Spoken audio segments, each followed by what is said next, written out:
If you clicked on this video, my guess is that right now, around the 3-second mark, your attention is starting to fade. And the reason why your attention is fading, if you're still even here, is I could be boring, or this might not be the video you were looking for, yes, but also it's not what you're used to in a modern YouTube video. There are no cuts, no sounds to fill the deadness between my words. Did you feel that little bit of dopamine hit your brain? Well, that's the exact chemical reaction so many successful creators like Mr. Beast take advantage of to keep you watching his videos all the way to the end, because capitalism. Now, this isn't going to be a video going, oh, those darn iPad kids addicted to their TikTok and Candy Crush are ruining society, but rather to help you recognize an increasingly popular yet subtle trend of editing that seems to be spreading through media. Let's talk a little bit about what it's doing to us and if we should do anything about it. The year is 2013, and a company made an app with a seemingly stupid but novel idea. An app that limits all its videos to 6 seconds. And it really did seem ridiculous at the time. 6 seconds to make a person laugh, deliver a point, showcase a song, dance a dance. But nevertheless, this app, known as Vine, gained popularity. It appealed to that base desire in our brain, that desire to keep things fresh, that desire to experience something new every day, every hour, every second. Each video on Vine, now TikTok, gives you something new. If a video doesn't catch your eye in a second, you can instantly move on to the next one.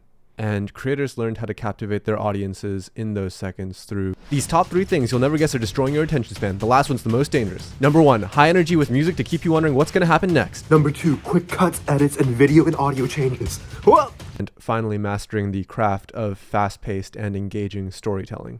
Of course, the idea of keeping your content engaging isn't new. In fact, it's a core part of creating content. But what it seems to have evolved into is the science of pumping your audience with repeated, methodical, almost surgical hits of dopamine. And that has morphed into what we now call retention editing. And while short-form content proved that people do crave this constant freshness, the trend of retention editing has not been contained to short-form video. Creators soon discovered that you could have a longer video with insane retention metrics as long as you were giving the audience something new every 2 to 3 seconds. I propose a challenge: go to any Mr. Beast video and see how many seconds can go by without an edit happening. Spoiler alert, it's not that many seconds. Now, I don't have any problem with Mr. Beast, but he's sort of become the face of retention editing and this mindset of treating your audience like a drug dealer treats an addict.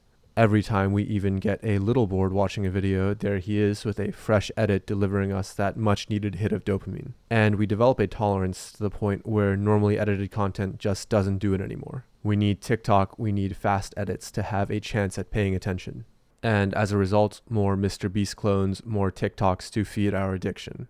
But drug addictions have clear repercussions. What about being addicted to hyper-edited videos?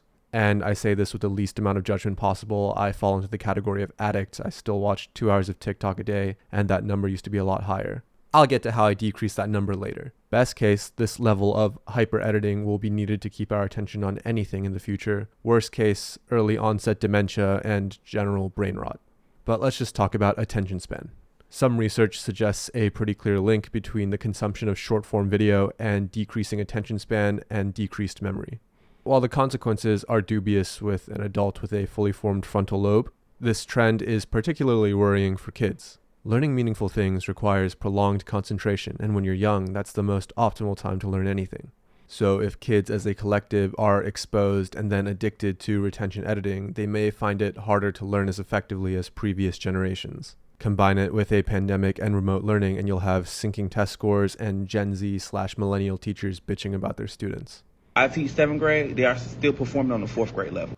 Cannot read, they cannot write, and they cannot comprehend. I'm not really one to say if these test scores mean anything in the grand scheme of things. I just hope my doctor when I'm 80 knows what they're talking about. But what I like to tell myself about retention editing is that you get exposed to a lot more. And subjects that are normally boring get made a lot more interesting. Take, for example, the news. CNN and traditional news have always bored me to death long before TikTok. But when I watch Dylan Page, I can sort of know what's going on in the world, which I consider a relatively good thing. But there's a problem with this. The type of content being promoted and consumed is just content with good editing or content that creates an emotional response. Not any content that is important, challenges thought, or is even accurate. Dylan Page could be straight up lying to me on TikTok, and I probably wouldn't question it because he's the most viral news creator on my For You page. And while misinformation could have its whole separate video, the point is increased consumption means increased production, even if it's damaging to consume at some point. even if the content is inaccurate or it stresses you out, as long as it retains you. This is well demonstrated by the trend of rage baiting, where a creator posts content they know will enrage the audience, but also know that it'll get the audience commenting and sharing. My husband and I have removed the bottoms of all of our shoes. MrBeast claims that the lower the reading grade level the script is, the better it is for retention.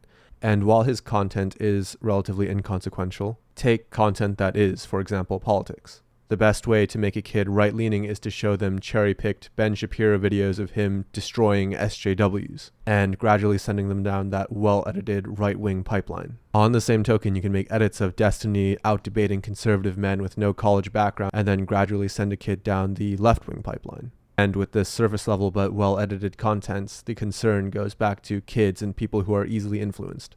Because the TikTok or YouTube algorithm doesn't care about their holistic education, they care about retention. They just want them watching as long as possible. And a good way to do that is to take them down a well-edited rabbit hole. They'll be more likely to develop cult-like affiliations to politics, financial gurus that give terrible but well-edited advice, and really just extremists and surface-level content. Because sometimes the world is gray and challenging to think about.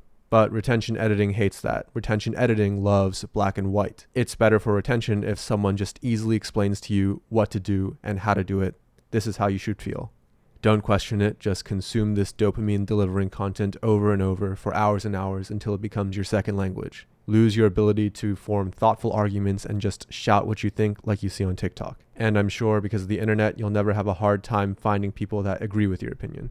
So are we doomed? Our generation's just going to get dumber and dumber into some death spiral until we all end up like that movie, Idiocracy, where humanity moves so far backwards in intelligence a person capable of basic math is viewed as a genius. Bucket that holds 2 gallons and another bucket that holds 5 gallons. How many buckets do you have? 2? IQ test you took in prison. You got the highest score in history. Or is it all part of some cycle? As I'm sure people felt similarly about the reduction in societal intelligence when the internet became popular, when cell phones became popular, when the TV became popular, even when fictional books became popular. I can only talk about my personal experience as an addict of retention editing, and what I found is that my brain does reach a point of overstimulation, like eating too much dessert. There was definitely a point where I spent all day, all night on TikTok watching hyper-edited content. But slowly and surely my brain started to get fried and I developed a huge tolerance to hyper-edited content. And I actually found myself craving something a little more slow and steady paced, like podcasts or books, which I never consumed before TikTok. And I'm sure I'm not the only one that feels this way as podcasts continue to grow and YouTubers like Sam Sulek, who's a fitness YouTuber that doesn't really edit his videos, become popular. So perhaps the only way out of this trend of hyper-editing is through. People just have to consume it until they become numb to it. The long-term effects of consuming this hyper-edited content remains to be seen, especially on kids. But I think one thing we can all do to at least offset its possible effects is to practice being bored.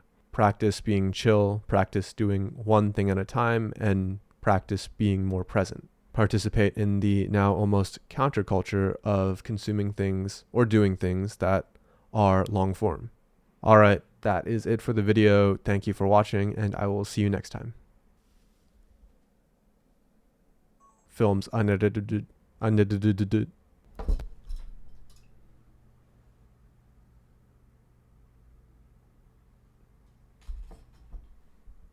Whew, close. Almost dropped my coffee.